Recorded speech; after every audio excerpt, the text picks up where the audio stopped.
Tamil MP ஒரு ஆள் வந்து சாராயத்துக்கு பாருக்கு வந்து பெர்மிஷன் எடுத்து கொடுத்துருக்காரு ஒரு பெண்ணுக்கு.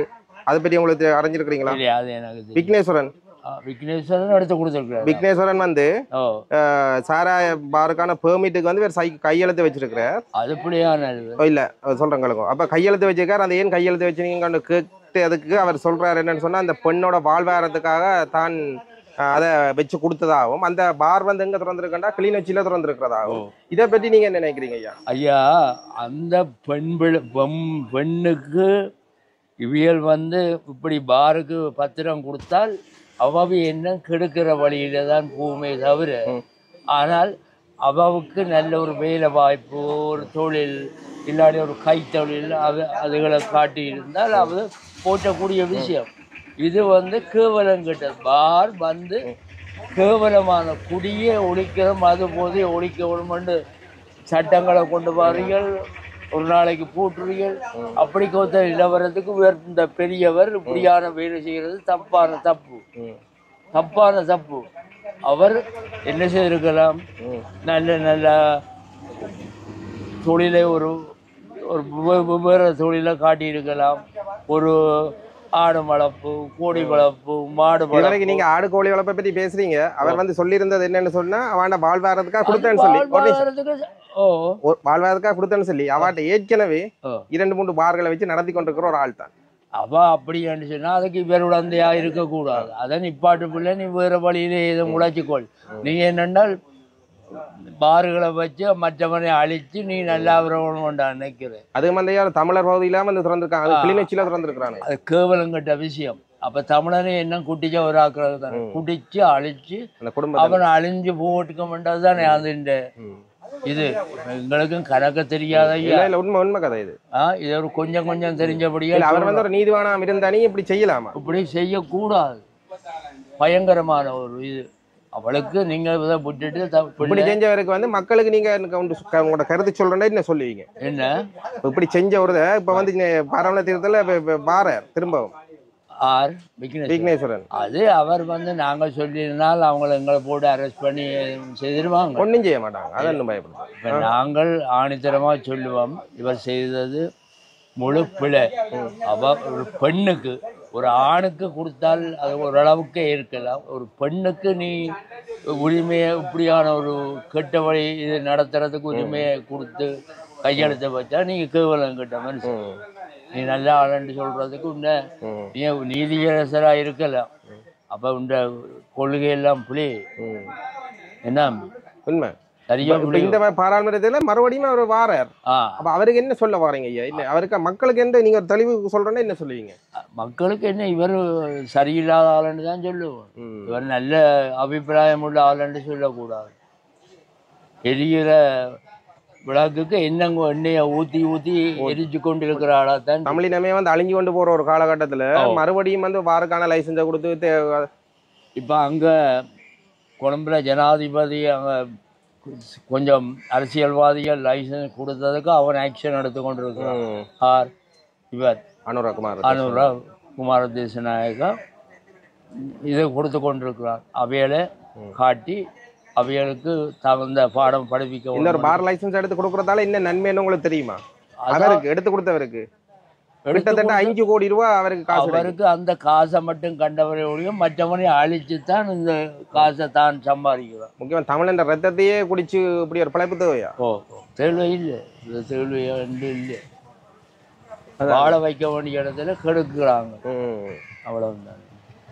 இப்ப தமிழ் பாராளுமன்ற உறுப்பினர்னா உங்களுக்கு யாரை பிடிக்கும்? எங்களுக்கு தமிழனையே எங்களுக்கு ஒருதனையும் பிடிக்கும். சரி, ஒருதனையும் பிடிக்காது. இவங்களையா இட்டப்பன் கூட்ட இவங்களெல்லாம் துரோகமான ஆட்கள். விளங்குதா?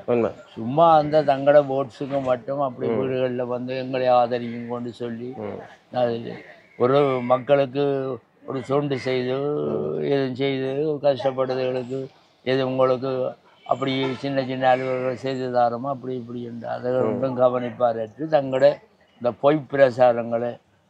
தலைவரை பற்றி என்ன நினைக்கிறீங்க? தலைவரை பற்றி என்ன நினைக்கிறீங்க? எந்த தலைவர்? எங்கட தலைவர்ண்டா ஒன்றுதான் பிரபாகரன். பிரபாகரன் கொள்கையில நல்லவன், அவன் கொள்கை நல்லது. ஆனால் அவரும் சர்வாதிகாரமானதுதான் தன்ன கட்சி மட்டும் நிலைக்க வேணும், மற்றவை எல்லாத்தையும் அழிக்க வேணும், தான் பெரியவன் என்ற ஒரு நினைப்பு.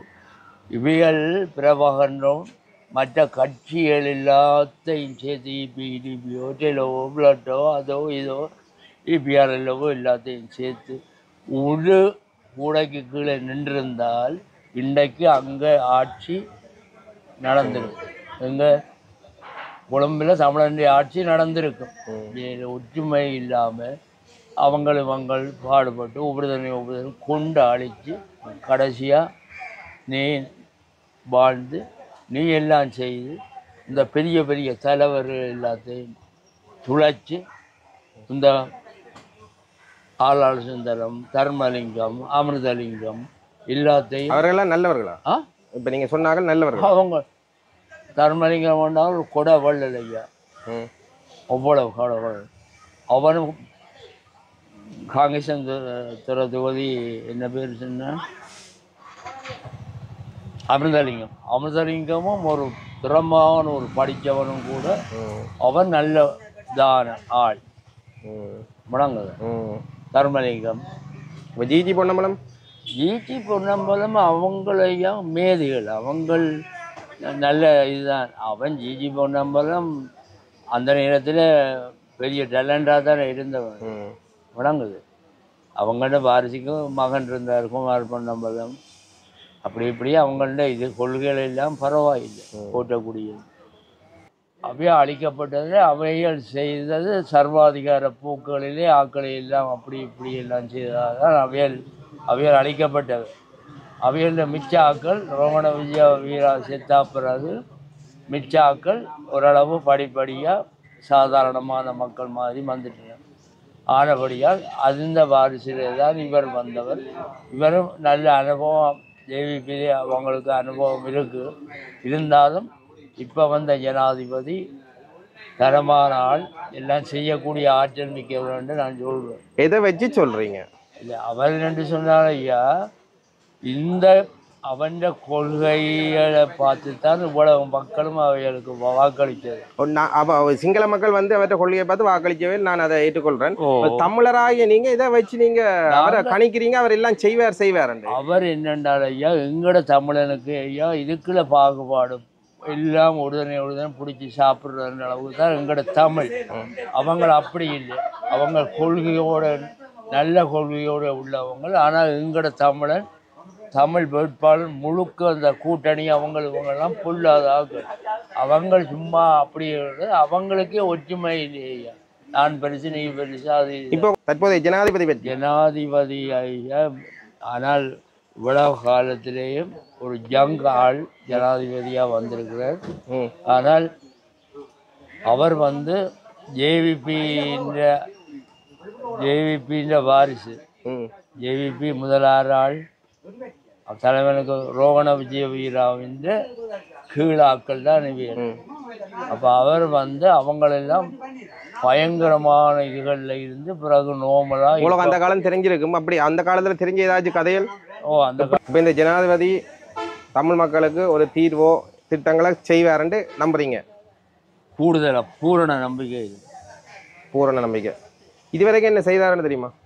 இதுவரைக்கும் அவர் வந்து இந்த அரசியலில் இப்போ வந்து அவர் சில ஆக்களுக்கெல்லாம் சில இதுகளை சொல்கிறார். இந்த இப்போ 4 வருஷத்துக்கு முந்தி ஒரு கோயிலில் ஒரு வெடிச்சு எத்தனையோ கிறிஸ்தவ மக்கள் எல்லாம் செத்தது. குண்டு வச்சு தவறு. இது என்னத்துக்காண்டி செய்தது சொல்லி ஒன்றில் அரசாங்கம் மாறுறதுக்கு செய்ததா, இதை பிடிக்க வேணும் என்று சொல்லி அவன் பெரிய ஒரு கொழும்பு ஆயருக்கு ப்ராமிஸ் கொடுத்திருக்கிறான். நான் இதை கண்டறிஞ்சு உங்களுக்கு பூரண இவருடைய ஆட்சி காலத்துல அதுக்கான தீர்வை கண்டிப்பா காணுமன் என்று சொல்லியிருக்கிறார். அப்ப போற்றக்கூடிய விஷயம். நன்றி. நிறைய விஷயங்கள் உங்களோட கதைச்சிருந்தீங்க. நீங்க இப்ப ஏன்னா அந்த காலத்து கதையெல்லாம் உங்களுக்கு தெரிஞ்சிருக்குமே? ஓரளவுக்கு தெரியும் பெருசா. மிக்க நன்றி. ஏன்னா கதைச்சதுக்கு மிக்க சந்தோஷம் ஐயா.